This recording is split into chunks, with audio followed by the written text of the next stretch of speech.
Okay. Okay.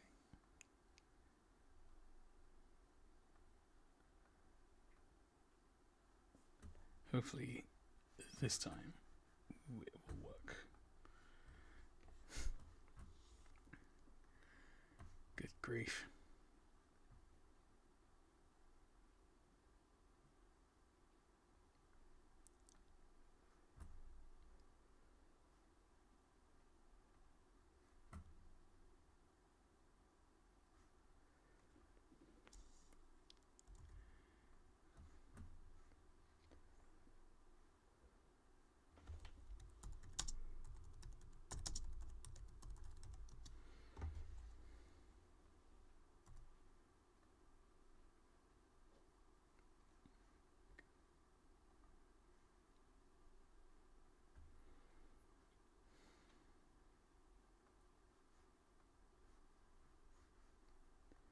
So you get things all set up, and then everything goes to pot.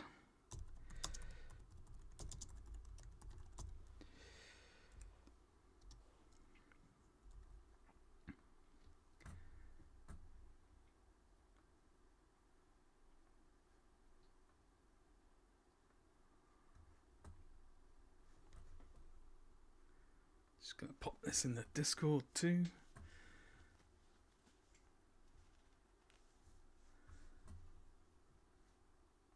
See if I can get some of the music going.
Just gonna wait a little longer to see who else turns up. Well, we've got one person, at the very least. Have you come in from the Discord or from YouTube?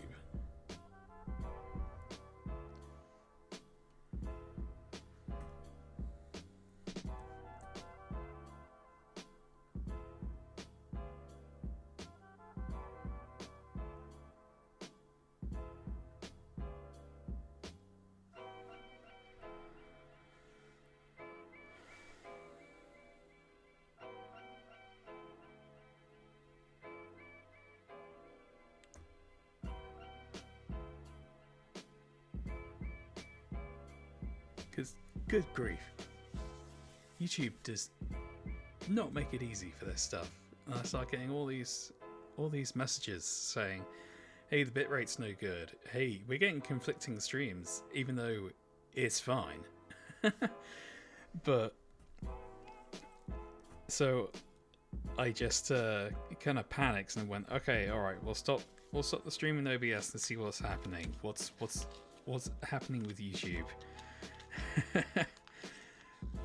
And all that goodwill I had sorting out this stream flushed down the toilet. Darkhan, hi, you came from Discord. Hey, good to hear from you, buddy. Good to have a friend from the Discord. Hoping that me putting out all those messages to everyone in the announcement wasn't too much for spam. Now we're up to 2. That's good. That's good. Probably just chill for another 15-20 minutes for more people to trickle in. I know most people take about half an hour before the streams, after the streams start, just so that people who are sorting the stuff out their own side manage to trickle in. Let's stop fiddling with stuff. Always the microphone is going to pick that up.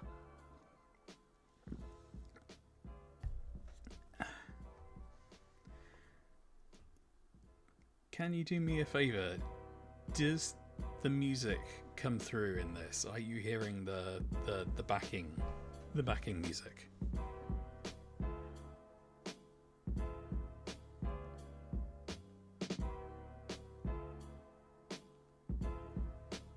Hey there, Starships and Steel. Good to see you. Hey, fantastic. Oh, I was so worried it wasn't going to work. As you guys can probably tell, I'm pretty new at this. Not gonna lie, I'm pretty new at this whole streaming thing, and I just didn't want it to be. I didn't want it to just be me talking to dead silence. The way I had it set up beforehand, I had a little picture-in-picture of me on the webcam. That's not working right now. I don't know why. I'm not going to fiddle with it now. I'm just happy that the screen is showing up in all of its glory, and that's the important thing. Because what we're going to be doing today, we're going to be going through the book page by bloody page, and I'm going to give some behind the scenes of the art choices and some kind of behind the scenes influences. Might be really lucky, I might actually open up some of the Photoshop files so you can see the sketches early. In fact, I'm going to set up something else so I can record this transcript as a Google Doc, and then that way I can have it all written down for when I actually get around to sorting out the art only PDF.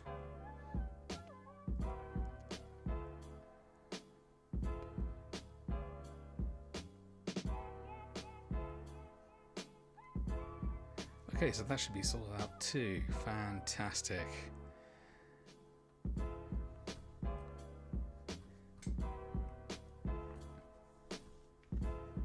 Hope everyone's having a lovely Saturday. It's been pretty grim here in Sweden, I gotta say, but still had a very nice morning, a really lovely sunrise.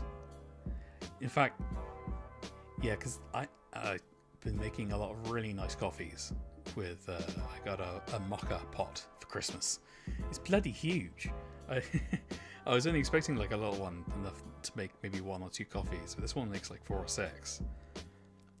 But let us know in the chat. What's your morning cup of choice in the what's your drink of choice with breakfast?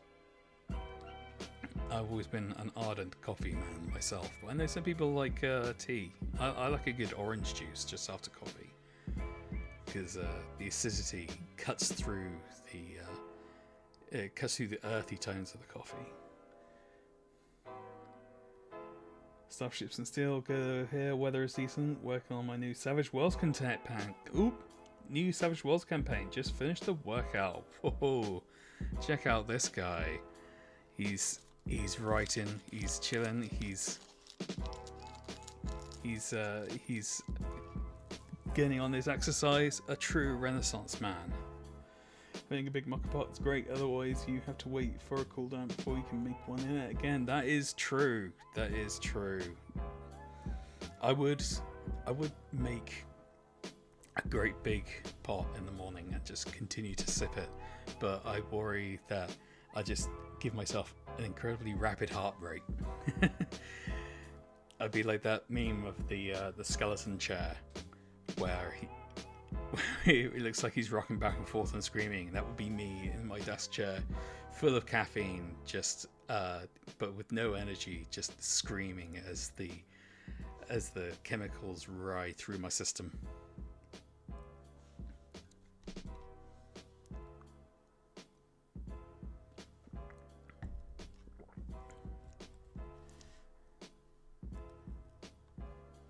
But I'm glad this is all actually working now. I'm still getting the thing saying that the stream is no good on OBS, but nothing seems to be happening. It's all good.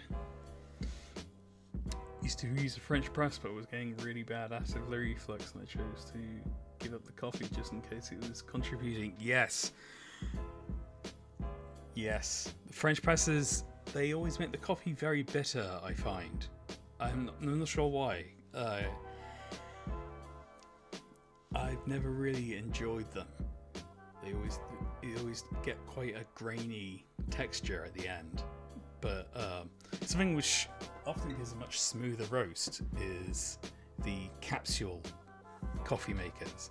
I also like those because the water doesn't come out too hot, so you can drink it straight away. And I know some people really, really like a super hot cup of coffee, but frankly, if it's boiling water, you're burning the beans, you're burning them. That's probably what's giving you the that kind of like acrid taste, boiling water over it. Whereas if you do it a little bit more gently, you might get a better result. Not quite sure what an AeroPress is, but I know you can get the super expensive capsule pods from like they come in little gold doodads, and frankly I think they're a bit of a waste. The kind of regular coffee pods you get here in Sweden are very popular, and they're pretty reasonable.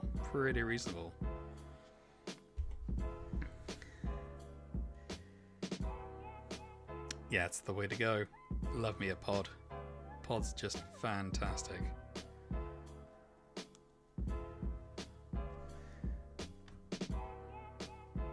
Just gonna pop this in Blue Sky as well, so we can get more people in the know.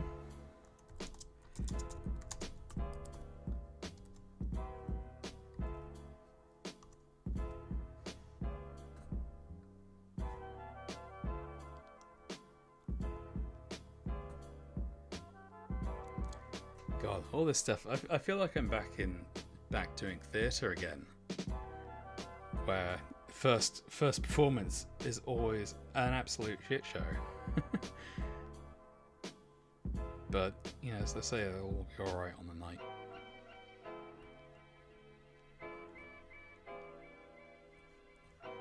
Plus, this will be saved, so at least I hope it will be saved on YouTube. And then anyone who misses it can always check it out afterwards, but they won't have the privilege of being in the chat. They won't be able to ask questions because I'm not gonna be following up lots of comments on this. If you want to ask questions, you gotta be in the chat. You gotta commit, baby.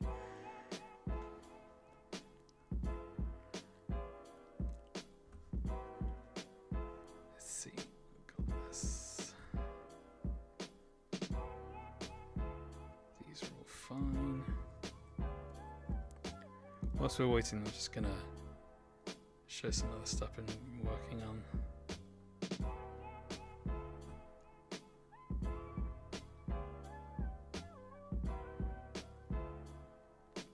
Tokens. Yeah, you guys have seen the tokens.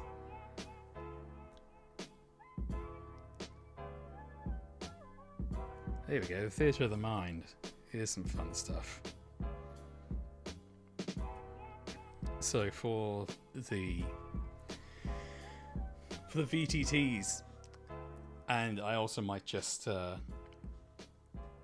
put these up on the shop when that's all going.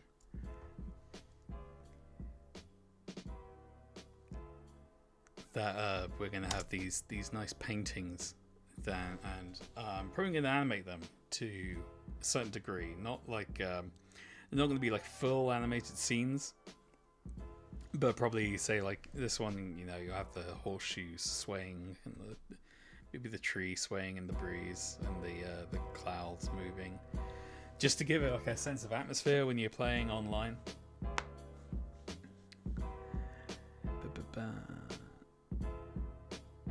Inspiration in this makes me chuckle. I jumped into this and thought it was inspired by Solomon Kane. So that kind of pulp influence is absolutely present in Black Powder. I really love pulp and weird fiction, and a lot of the stuff written by, oh gosh, what's his name? Guy who wrote Conan the Barbarian. All of his stuff is really inspiring. It's just so good. He really knew how to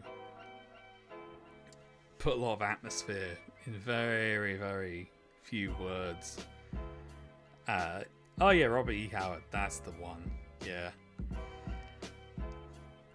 Absolutely brilliant. Colossal dork. Massive racist, but the man could spin a yarn, so they say. But yeah, that kind of the kind of stuff that appears in Solomon Kane, where it's like the world is like a horror world where things like ghouls and vampires and witches, like they're all real. Like it was all real, and it's treated as such as a kind of like an everyday occurrence, just something that happens. It's not a case of like, holy crap, the immaterial is actually real. It's more kind of slightly more magical realism, where there are monsters, people know about them, people understand that they exist but don't necessarily know how to deal with them, and that's the kind of theme I want to bring into the game, so you're not constantly having to deal with trying to convince people that the unreal is real.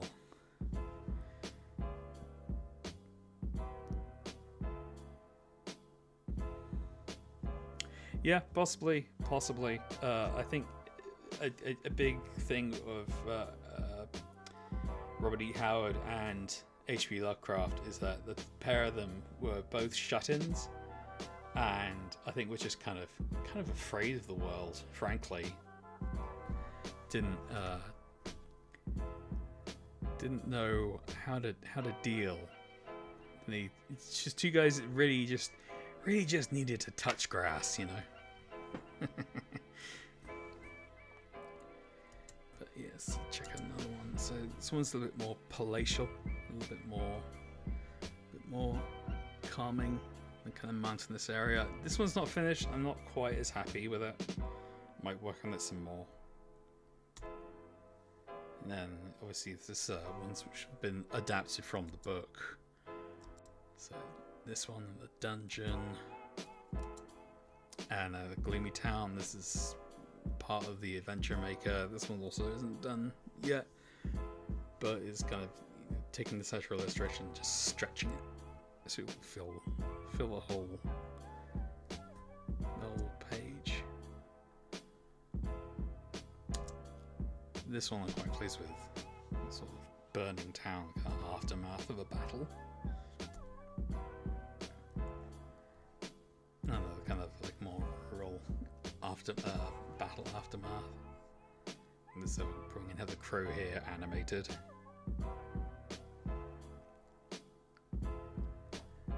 Dark Hand, really superb for VTT immersion. Thank you. That's what I'm all about. I'm all about atmosphere, getting people into the situation, getting people really immersed.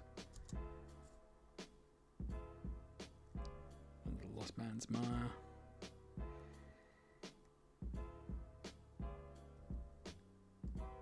They have the woods, the owl. Probably have the fire animated as well. How wasn't shut in? I think that's accurate. No, I didn't know that. I mean, that makes sense with his kind of veneration of the cowboys and stuff like that. But I think a lot of his attitudes definitely could have benefited from maybe talking to people more. But you very much get the feeling that he was probably somebody who like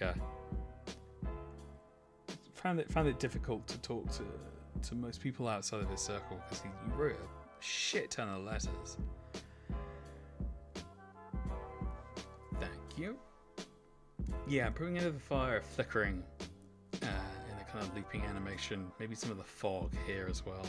Maybe the clouds. I don't know. It's a kind of a bastard to animate clouds, because you either do it in one really long animation that can make a bastard huge file, or you only have them move across and then fade out, and there are ways of doing it so that it looks kind of seamless, but it's I don't know, it's not ideal. I'll just say that it's not ideal. Whereas, you know, I'd much rather have them feel kind of seamless and like very ambient, you know.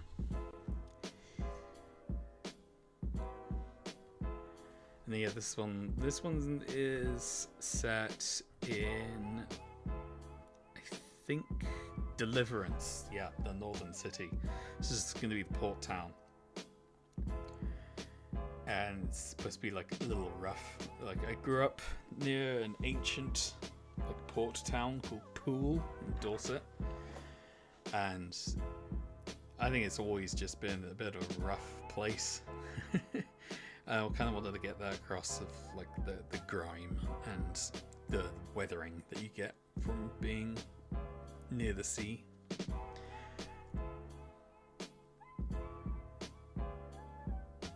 anyway, let's have a look at some pages. I'm just going to start. Other people come in, it's all good. So, the opening pages. So this illustration of War was actually done separate. I wanted to do a kind of triptych of the Four Horsemen of the Apocalypse, like just myself. And I thought, oh, maybe this will look good in the page. Like maybe these apocalyptic images will be good as like chapter breaks. And I put this one in first and had a look at how it was standing next to the other pages. Like, I like to look at the whole book in a big grid, and it looked really nice. And I thought, oh, this actually worked quite well as an opening illustration, because there are illustrations like this which are more kind of more metaphorical, and then there are ones which are like literal, so things which are actually happening in the world, and then there are ones like this which is how people feel in the world. And I want to open up with a kind of hell let loose, war and destruction as a kind of very early theme. And also having the mother and child at the front, so that you know, it's never forgotten really that there are consequences to war. You know, I'm not saying that like the book is itself supposed to be anti-war. That was never my intent for it, but it's not supposed to be as kind of glorifying of it as some other properties. Speaking of which, got the opening page. So something I really liked about the Borg books, so like Merkborg and Cyborg, and I haven't actually read Pirate Borg.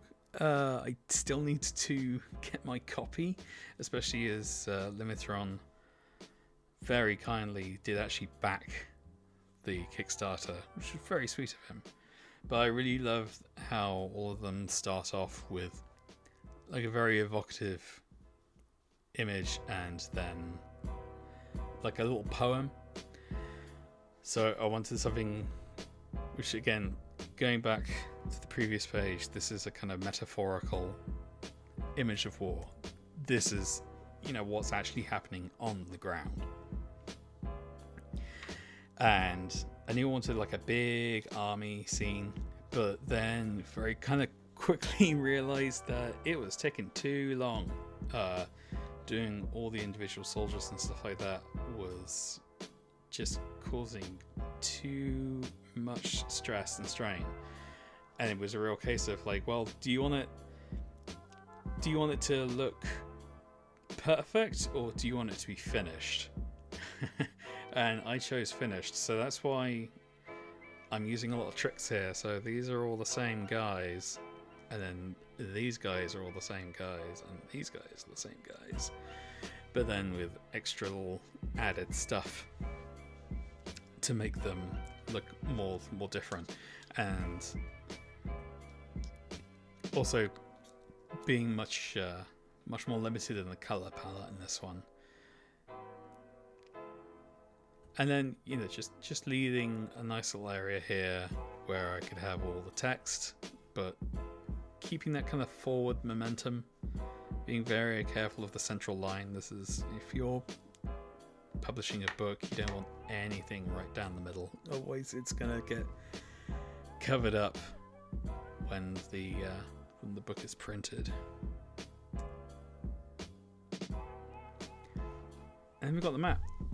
So the map, obviously, it's Germany, but slightly twisted around. I really did like this nice big area here, and that kind of gave me an insight to what I wanted to do the rest of it, where like I knew I wanted to have elements of sci-fi in it. I knew that I wanted to have things like meteorites hitting the world. Like meteorites hit this world a lot more than our own.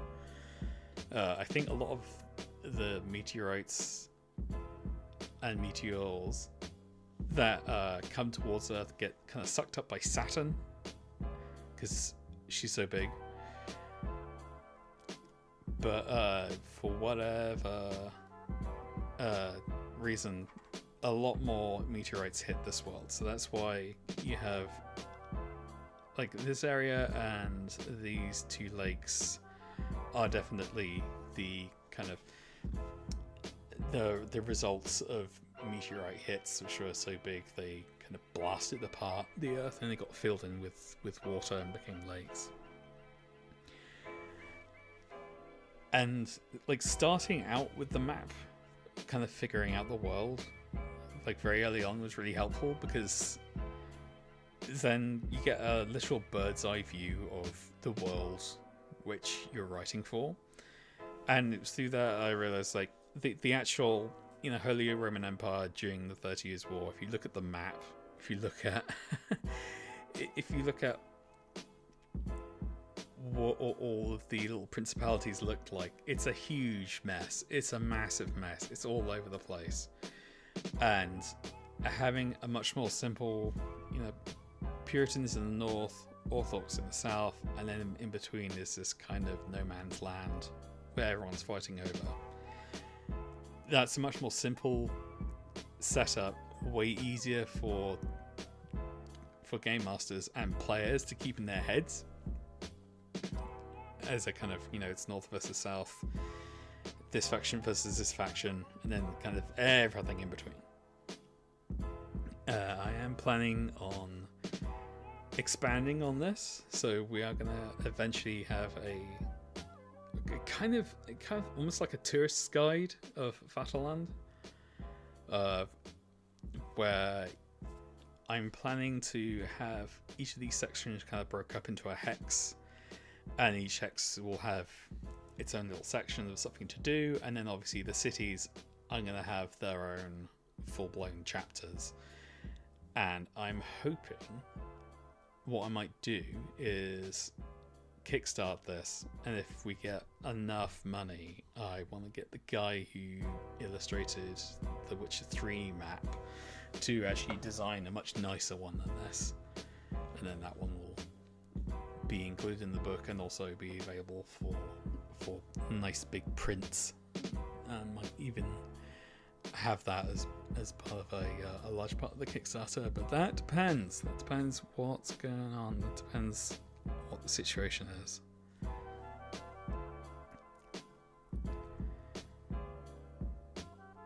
So yeah, here we have Deliverance.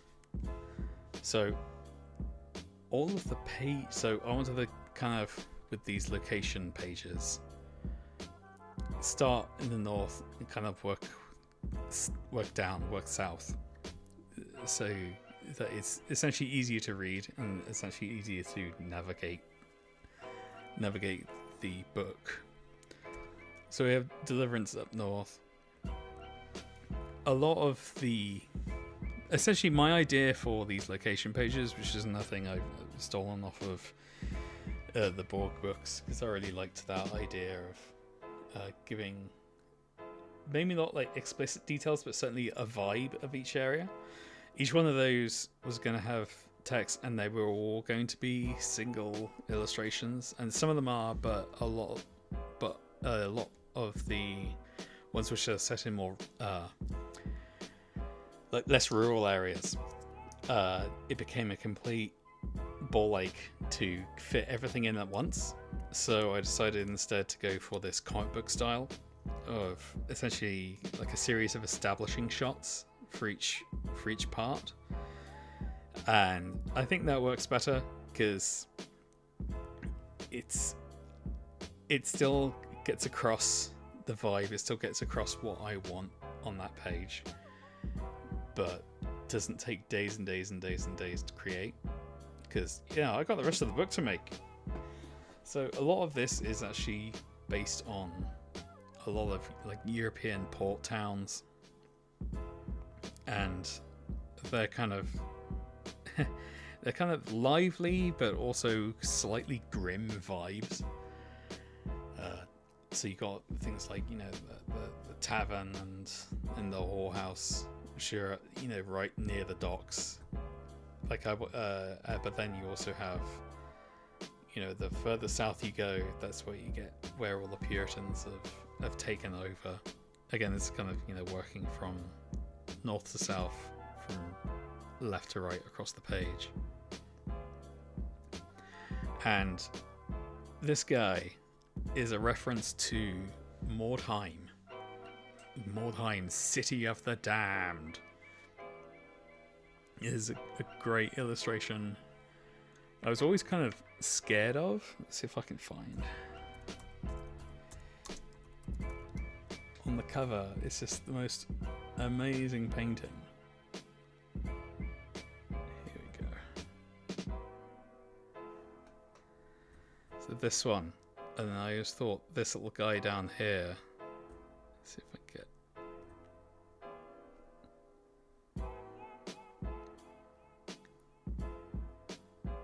Oh, good grief.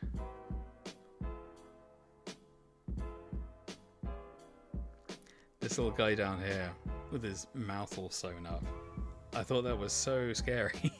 As a kid, I thought that was so horrid.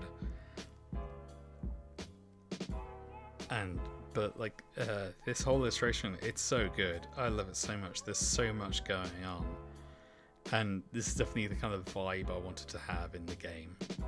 like kind of like feeling of chaos and it being the end of the world, and it's gothic and it's silly and it's super over the top. It's just great.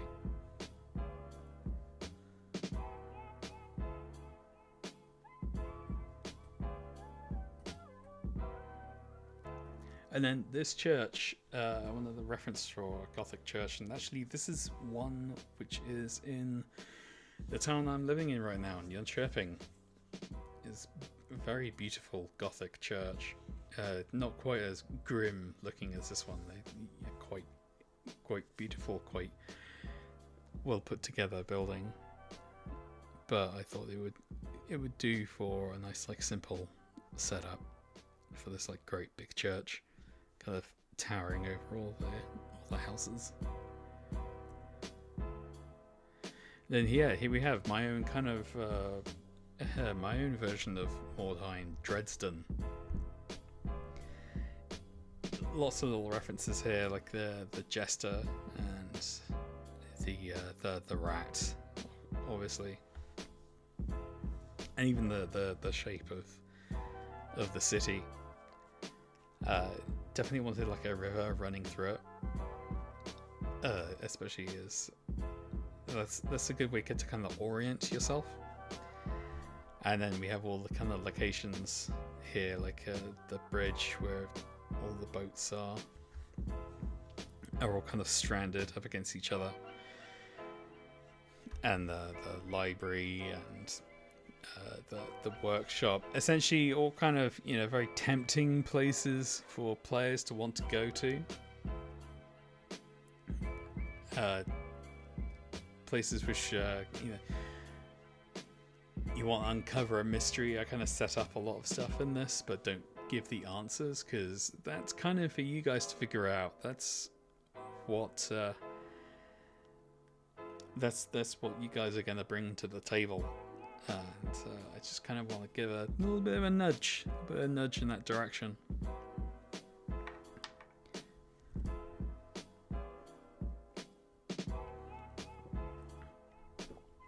Just back Pirate Borg on the last Kickstarter. I was slow to come to these style of games. You and me both. You didn't find out about this stuff since God, it must have been 2004. And a lot of these books came out. Mechborg came out 2014, 2015, and I don't think it was shipped until much later. But like, I didn't hear about any of this stuff until I saw Dave Thumaver's video on them on YouTube, completely by accident. But yeah, this is Dresden is supposed to be the kind of most overt horror location. All the horror you could want. It's never sunny. It's always either pitch black or gloomy. And yeah, this is gonna be a fun one, a fun place for people to explore, especially as a kind of, I think I described it as kind of escape from New York, or like mixed with, you know, post Hiroshima, as a kind of like, yeah, like a city that wants to get you, a city where like nowhere is safe. You're not gonna find a nice tavern to wait the night out in. You're gonna have to find somewhere. You're gonna have to find some hovel to fortify against the horrors that come out of the night. And then this was the early one, like towns. So we got this, you know, very widescreen illustration of a kind of typical town. And I didn't want to have this as any one town, but more kind of, this is more or less how a lot of them, I should say, are organized. Like, they're fortified, even if it's just, you know, a wooden fence with some spikes. Most of them are built on hills. So you have in this illustration, like the entrance, which is got the gate, you got the hangman's nooses there, and you have the main road that goes up. Is where all the shops and the inn and stuff would be, and then you have the poor area of the mill, and it works its way up. It's going up the hill, going kind of up more in class. You have the secondary defense here, and then you have whoever owns the town, the mayor or the burgher, who runs things, and then you have the church and where the church laity live at the top of the hill. And yeah, like I said, it wasn't supposed to be any particular location. It wasn't supposed to be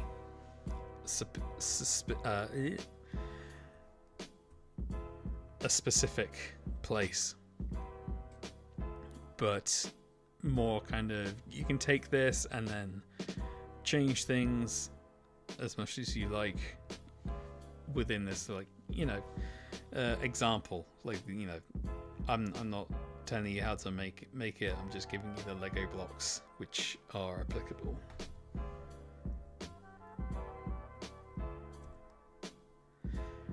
Then we've got the woods, the deep woods. So it's something I really like the idea of is the idea of the woods being like the ocean, where the deeper you go, the darker and weirder it gets. So you can hang out amongst most woodland areas in the setting, and things will be fine. You'll be able to hunt there, you'll be able to travel through. But as you go deeper into the woods, the darker it gets, the more mysterious and scary it gets. That's when it starts becoming more like this. It becomes much more horrific. There's ghosts, ghouls, and the fae in there.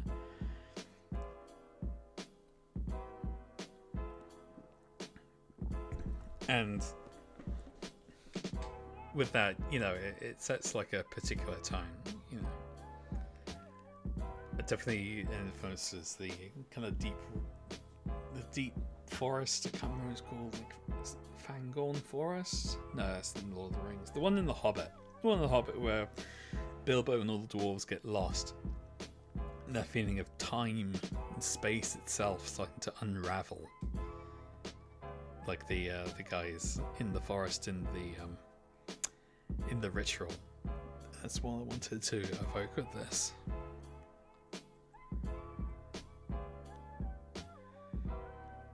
Now we have purity. So purity is a much more kind of I wouldn't want to say standard, but definitely slightly more typical in terms of fantasy cities. Mirkwood, that's the one.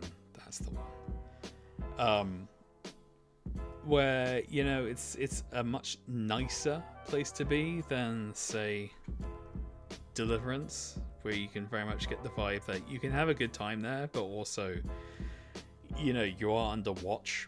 My idea was also that the Puritans took over the city, and they probably wanted to close down all of the ale houses and the brothels and stuff like that, especially the brothels. But found out that if you do that, then sailors don't really want to spend too much time in your city, and then even though you kind of have the monopoly on trade now, especially in the north, without sailors spending their money or wanting to dock at the port, then you're starting to lose money. So there's a definite kind of north-south divide, which was very deliberate. But with purity, I wanted it to feel a little bit more friendly, a bit more opulent. We've got this huge cathedral here, which is based on a real cathedral, I think, in Germany. I don't remember its actual name. Its nickname is the Butter Cathedral because it was built with the tithes and taxes on people using butter on the Sabbath. But because it's Black Powder and Brimstone, because it's supposed to be grimdark. Nothing's supposed to be 100% nice. So there's, the shiny, gold and nice exterior, but then there is a kind of shady underworld, and also I like the idea of like it's a war, so you have lots of refugees. Lots of refugees want to come to the main capital for safety, but the people that live there don't want to let them in, so they kind of just build their own shanty town outside, which leads to them being preyed upon by some of these darker aspects of the city.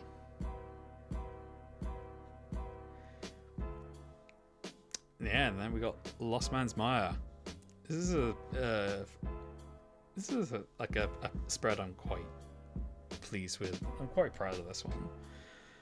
I don't actually use a lot of green in most of my work. I think the most amount of green I've used is actually in this book, especially as it provides such a nice contrast with all the orange. But yeah, I love a swamp level in video games. I love Saint Denis and the swamp in Red Dead Redemption 2 with the Nat folk, and I kind of wanted to have a canonical area of the game which is just that all the time. Like, that is the theme. The theme is that it is foggy, it is overcast all the time, it's a horrible swamp, probably smells bad, but there is treasure to be found. And kind of adding to the whole like high risk, high reward kind of theme of the game, I suppose you could call it.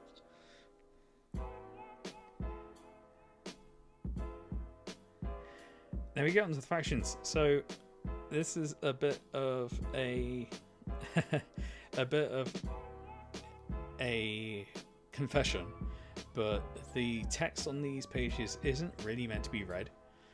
I kind of overwrote it and didn't keep to the same style of being very clipped and very to the point with the rest of the descriptors, especially in the book, because you can read it. I recommend people do, but you don't have to. Like, all you need to do is look at these illustrations. So you got this one and then this one, and you can immediately tell what the vibe is from each faction. I mean, you don't need to have a super clear understanding on the history and the lore and stuff like that. All you need to know is the vibe of each faction. So, the Puritans clearly have a very black and white view of the world, black and white garb, very stripped down, very simple. They do not like idolatry, they do not like sin, they do not like having a nice time. They like piety and religion and more piety. And then you have the Orthodox, who you can very much tell do believe in their faith, but are a little bit more lax, let's say, a little bit more not forgiving, but certainly more permissive of if you're gonna wet your beak, if you're gonna maybe make a little money off of the rules, get people to pay to get into heaven, that's all good, as long as as long as the money flows upwards, it's all good. But you can immediately tell the vibe between the two factions just by the colors. And I'm hoping that even if you don't have the patience to read those sections, even if you don't have much knowledge about the historical influence of where this comes from, the 30 Years' War, of the kind of Protestants versus the Orthodox Catholics, you'll still be able to understand, you'll still be able to get it. It's to get the vibe with a minimum amount of research. But then we've got the other factions. These are really fun. These are really fun to do. So you've got the mercenaries up here, and then we got the Inquisition, we've got the demons and the Staggering Pox. Reason why the Staggering Pox is written there is a reason that I am so burnt out right now, because I was told in late September, hey, book's looking great, but we need to have all of the text in an InDesign document, not a Photoshop document. And I had created the entire book in Photoshop. So that meant I had to copy and paste every piece of text over and then reformat it. And that took a long ass time. But some of the text, if it's the super custom stuff like this, so this was a custom, this isn't even a font. This is done in Photoshop, where I drew it myself. I looked up how to do those kind of death metal album cover style text, and just did my own. I really like this. I really like all the gross roots and stuff. Like the Staggering Pox are based on, their design is based on trees that have been, it's called topped. So a topped tree is one whose branches have either broken off or have been cut off too close to the trunk. And so what happens is an infection usually gets into the tree, and what then happens is, instead of growing out a branch slowly, it grows out lots of little ones as quick as it can, so that they can then grow leaves and then continue to photosynthesize, and it ends up making them look all twisted, and they usually get some sort of horrible infection that makes them even more kind of lumpy and cancerous. And I thought that's such a cool visual language for zombies, if you can have zombies in a setting. And so that kind of comes through their entire aesthetic. But yeah, we've got the mercenaries up top here with some of the. I imagine the mercenaries had lots of camp followers, lots of people kind of helping out who weren't fighters, just people doing their thing to help out and being paid. Probably not a lot to keep these huge armies on the move. And then, we've got the Inquisition torturing some poor bastard. Like, I really wanted the Inquisition to be very scary. To be, the real antagonists of the setting. Like, if you use magic too often, or if you start stirring the pot, your players are going to be in a kind of late Renaissance time. They're going to come across some of the bad or frankly inefficient ways that people do things back then. They're going to want to change things, because we're from the future.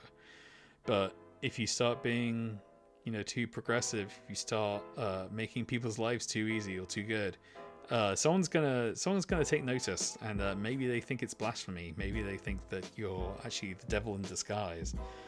So the Inquisition is always there, kind of as a looming threat for not to kind of keep players in their lane, so to speak, but to kind of keep them slightly on their toes, so that they never get too comfortable. It is a horror setting. You're supposed to be a little unnerved, or at least a little bit on your edge about what could happen next. And you've got the demons. There is going to be there's way more lore on the demons that I want to include, but did not really have room in the book to do so. So that's going to continue to come out as we go. But this one, we've got the greater demon here, some lesser ones popping out of people at the carnival, which is mentioned back here. We've got this little thing, little logo here. I quite like. But yeah, if the carnival comes to town, best run. Don't stick around for the carnival, please. And then Pox, I've talked about them. This was a later addition to the book. Like, most of the book had been sorted before I realized, in terms of like what is important to the game and its setting, something which you can't escape when looking at the real history of the 30 Years' War was battle, obviously, but also the fact that the world was going through the Little Ice Age. People were not having a fun time. In the middle of summer, you would have snowstorms, and you'd have to take shelter. Stories of men freezing to death in July. So I knew I had to add these in, but rules for the first one, and kind of advice for the second one. So, rules here, how to, what will happen if you are out in the cold for too long, and just kind of like, unless your GM is happy to kind of turn a session into a tabletop battlefield, you're not going to want to like stick around too close to a battle, especially as a lot of the characters are kind of glass cannons. You don't want to get your head taken off by a rogue cannonball. But maybe you do. Maybe you do want to get involved with a battle. I'm not quite sure what I would do for rules for fighting a big battle. There's lots of other systems out there that kind of conceptualize it quite elegantly. I think Electric Bastion Land does quite a good system for battle, but also later on we do have the mercenaries section, showing how you can fight in a regiment. And it kind of depends. It kind of depends on the table, really. If your players do want to, gear shift into a kind of Warhammer style tabletop battle, that's cool. Let's figure it out. But if not, then this is why I have it in the book here. Don't worry, you don't have to do that. It's not completely necessary to enjoy the game.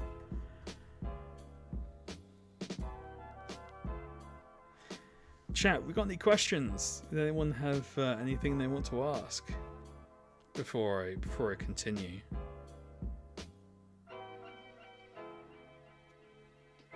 Otherwise, I'm just going to keep talking. I'm going to keep going.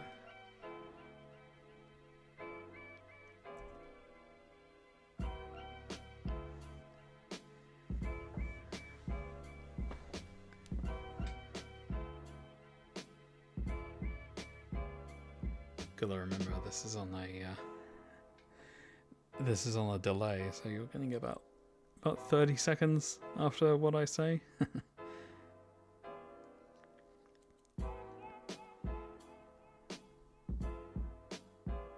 So again, kind of going back to the sci-fi elements, I want to make sure that was definitely kind of preloaded, so it wasn't too much of a surprise. People just wanting to play a sword and sorcery or a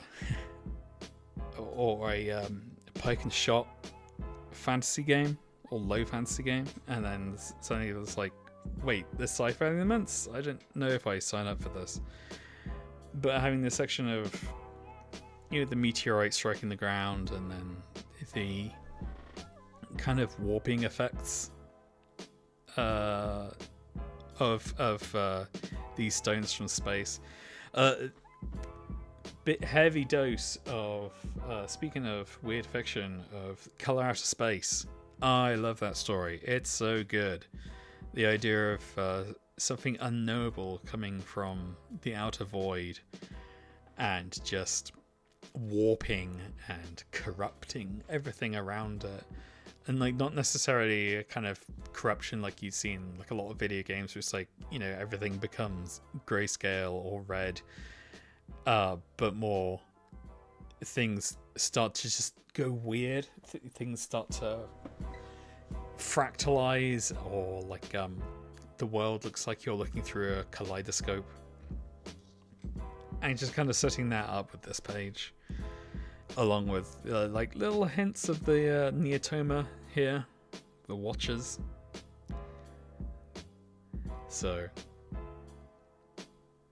that way, you know, any kind of surprises that come down are kind of at the very least like foreshadowed. These Neostones coming out of nowhere. And then we got this page. This page was really difficult. Damn, it was difficult because I wanted it to look like an actual Bible page that, you know, there's very tight, small little text boxes, but also still make it legible, and then working around the illustration, and then also making the text boxes, you know, pleasant to look at. This is my first time laying out a book. This is the most amount of graphic design I've done in my entire career. And figuring out all this stuff, you know, as I went along was not easy, but very much worth it in the end. You know, it's always fun to learn new skills.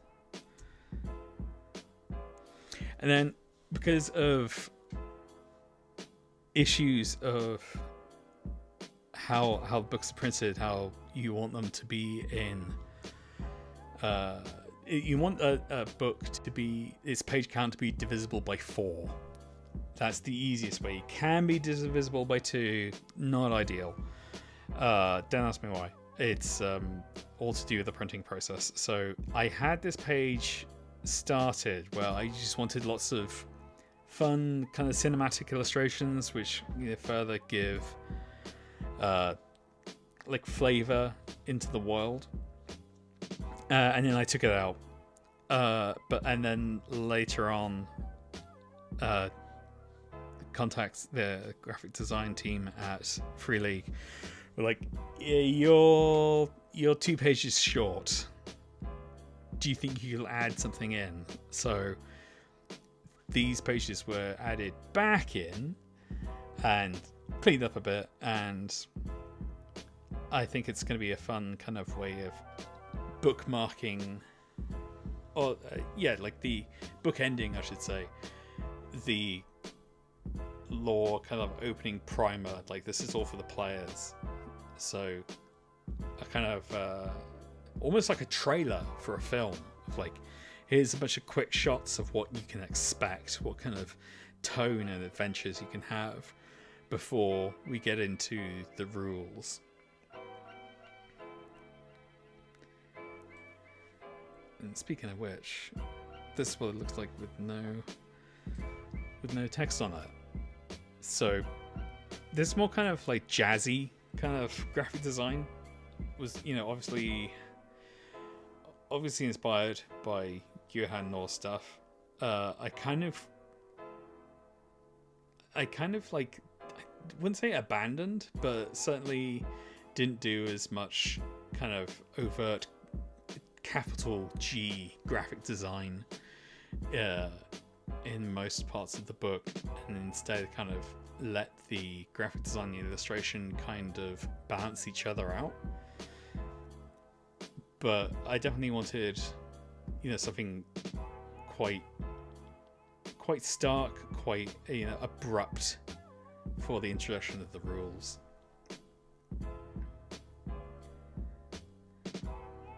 And yeah, I think this is the first spread I did for the entire book. This is the first one I put together. Again, much more punk inspired, with, you know, the use of royalty-free illustration here, or at least with this one. Like this one I did myself. But also want to have something which was, clearly illuminated, but very much centered. Like, okay, these are the most important rules of, this is a section where we have, like, what to roll for, and then the ladder here of what role, 12, 16, 18, what those represent. Because I'm dyslexic, I wanted to make sure these were done super big, super clear. In some of the other books, they're kind of squirreled away to these little boxes that are surrounded by other stuff. And I found that a little difficult to read. I found that a little difficult to engage with. But so I figured out, for my own version, I'm gonna do this in, really big fonts, make it unmistakable, make it as easy to read as possible. And some people might say, like, oh, that's a little, it's a little juvenile or whatever, but I'd argue that, like, an easier book to read, like, is better. Like, if you think about RPG core rulebooks as technical manuals, you wouldn't want to have a technical manual that's difficult to understand. It should be as kind of user friendly as possible. But anyway, I think that gets it across. And then these ones for I think it's like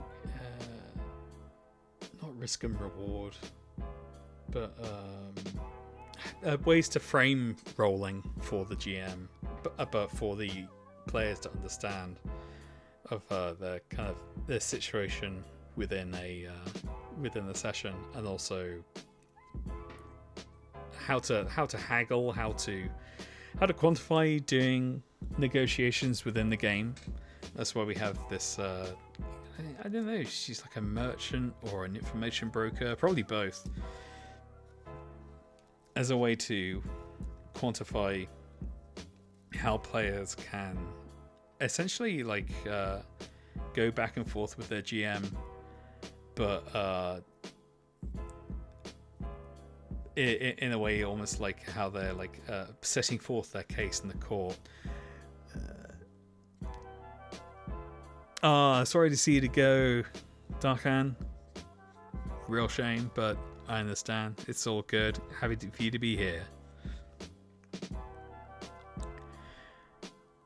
And then we've got combat. This is one of my favorite pages. A lot of people really like this one.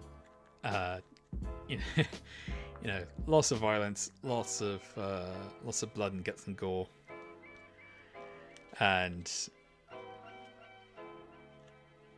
had a lot of fun with the title as well. This capital C, like becoming a kind of very short saber. Bergy, just popping to say love your art. Aw, thank you. That means a lot. And yeah, just having all of it fit into here was a choice. Did mean I had to be very careful about the wording, but then again, like I said, I want to keep the wording as short and sweet as possible so that it's super easy to understand, especially as combat.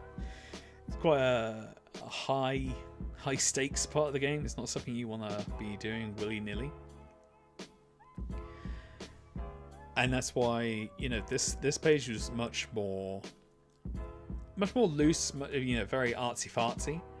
But then for the next page, with all the more advanced combat stuff, that's where this is the closest I think I get to, at least in the front half of the book, to a classic way of laying out an RPG book, where you have, you give your title, and then you have column 1, column 2, and column 3, column 4, done.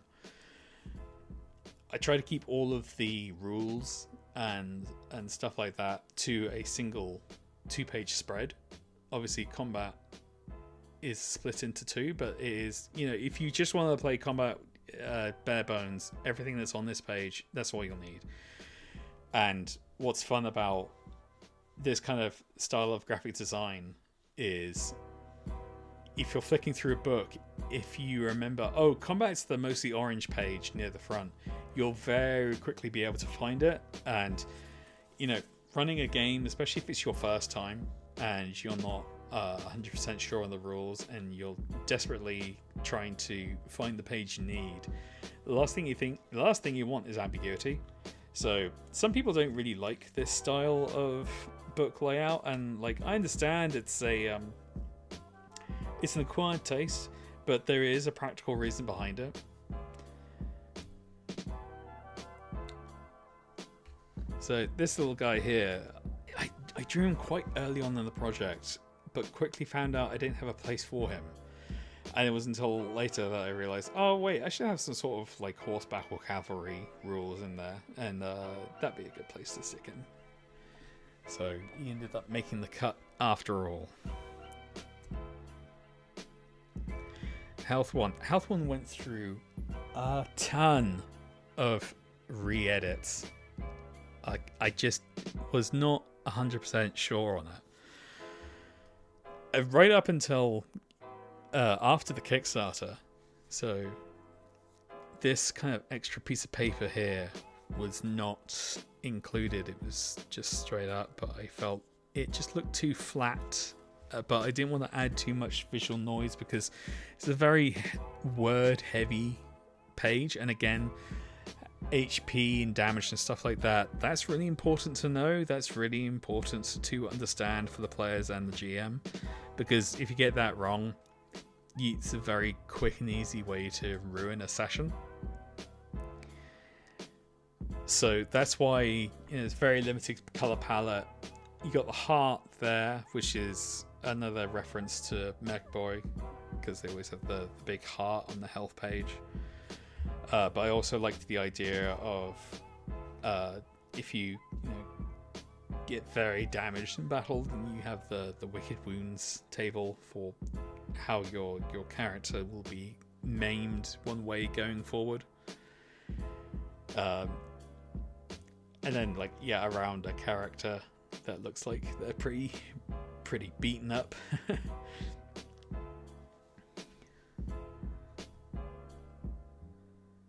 And Devil's Luck. This was originally all just one section, but then I wanted to add another bit extra here. I like the idea of having these kind of I think they're called bennies in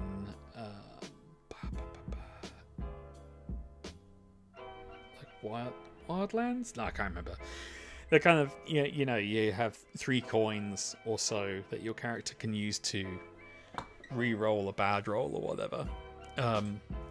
Obviously, they're omens in Mechboy. I like the idea of having them be given out a little bit freely, but there are consequences. So, you roll a Savage Worlds. Yes, that's right, Berge. That's absolutely right. Fantastic system. Yeah, I like the idea of risk and reward, where the bennies are very powerful, but they shouldn't be used lightly. They shouldn't, your players know they're going to get 3 of them every day in game. As a way of, as a fun way of going, oh, you don't like that? Well, flip off your GM, screw you, I'm going to nullify that. I'm going to have a superpower, essentially, where, a direct headshot misses. But that power coming from a dark and mysterious place, and, every time you use one, you run the risk of rolling a 1 and ending up with a mutation that will make you look like a devil. these eyes are actually from a Chick tract. If anyone knows what that is. So Chick tracts are these like little newspaper style comics that were started by a guy whose last name was Chick. I think Jack Chick, can't remember. But they were, very fire and brimstone. That's where the if you play D&D, if you die in real life, that kind of stuff comes from. And there was this, really beautiful, really haunting illustration of just this pair of eyes, which I think is supposed to be like the devil's eyes. So I use that as an inspiration for these, as the eyes in the darkness are watching you whilst you use these powers. Like it's not a one-way street.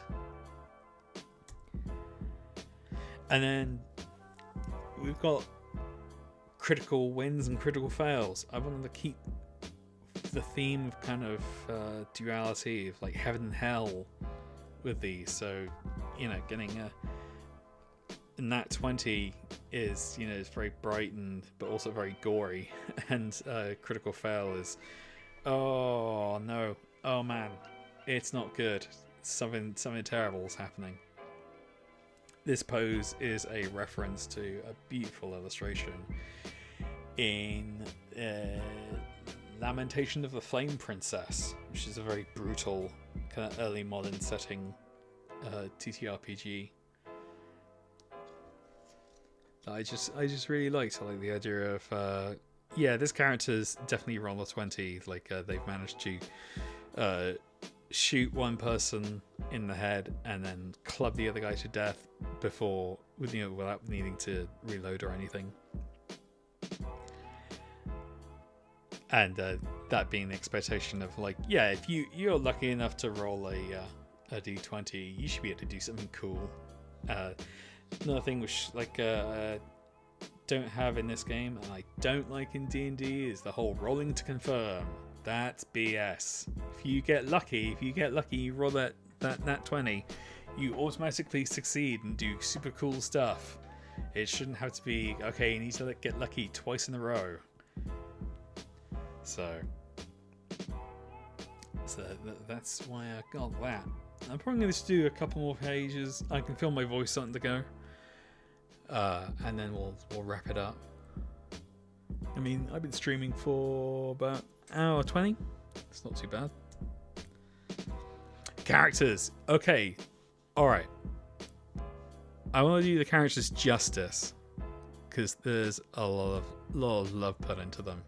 So what I'm going to do is I'm going to quickly talk about this page, and then I'm going to say goodbye for this one.